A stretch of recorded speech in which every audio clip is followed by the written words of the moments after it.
Hello guys, welcome back to Just Grow. तो जैसे कि आपको पता है, हमने अपने इस यूट्यूब चैनल पे वन शॉट सीरीज स्टार्ट कर रखी है। ये सीरीज आपके एग्जाम के लिए बहुत ही ज्यादा रेलेवेंट है। बेसिकली हम इस सीरीज में क्या करेंगे, हम इस सीरीज में एक exam related important topic choose करेंगे और उस टॉपिक को हम बहुत अच्छे से डिस्कस करेंगे। ठीक है, तो आज का हमारा टॉपिक है भोपाल गैस ट्रेजेडी। भोपाल में जो गैस ट्रेजेडी हुई थी, हम उस चीज को आज बहुत अच्छे से देखेंगे। ठीक है, तो आइए देखते हैं। तो ये बेसिकली 2 दिसंबर 1984 की रात को हुई थी ये ट्रेजेडी, अराउंड 11 के आसपास। यहां पे लिख देता हूं मैं आपको, 11 PM के आसपास की ये भोपाल गैस ट्रेजेडी हमें देखने को मिली थी। तो इस ट्रेजेडी में हुआ क्या था, इसका नाम ही अगर देखो तो गैस ट्रेजेडी, मतलब गैस का कुछ ट्रेजेडी हुई होगी, तो वही चीज है इसमें। इस प्लांट में बेसिकली गैस लीक इंसिडेंट हुआ था। ये कहां पे हुआ था? यूनियन कार्बाइड प्लांट लिमिटेड, जो कि भोपाल में है। ठीक है, तो इस प्लांट में गैस लीक इंसिडेंट हुआ था, तो इसको हमने नाम दिया भोपाल गैस ट्रेजेडी। 2 दिसंबर 1984 को हुआ था ये इंसिडेंट, अराउंड रात के 11 बजे। ठीक है, तो जिस टाइम ये इंसिडेंट हुआ तब ये जो प्लांट है ना, यूनियन कार्बाइड प्लांट, ये एक अमेरिका की एक कंपनी है, उसके अंडर था ये प्लांट।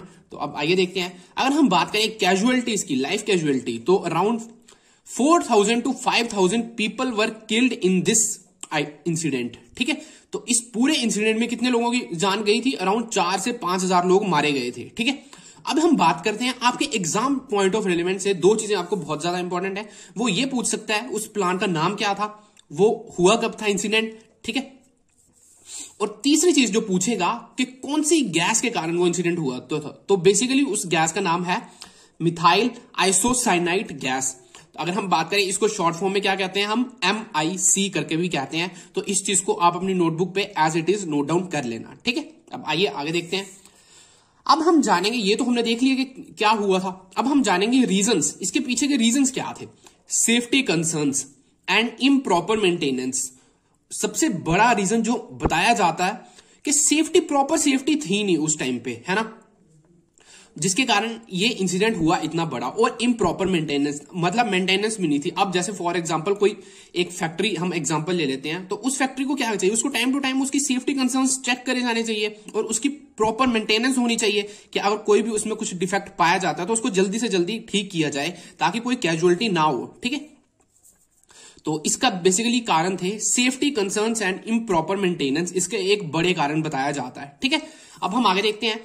आगे क्या आता है, there were 3 tanks where MIC was stored. वहां पे ये जो प्लांट था ना, वहां पे 3 टैंक्स थे जहां पे MIC यानी मिथाइल आइसोसाइनेट गैस जहां पे स्टोर की जाती थी। ठीक है, तो हुआ क्या था, ये जो लीक हुआ था ना, ये 3 में से एक टैंक था, E610 करके एक टैंक था, तीनों में से एक टैंक होगा कोई, उसका नाम ये था, और वो लीक हो गया था। ठीक है, अब देखते हैं कैसे लीक हुआ। उसकी कैपेसिटी थी, इस टैंक जो था E610, इसकी कैपेसिटी थी 30 टन और इसमें गैस कितनी थी?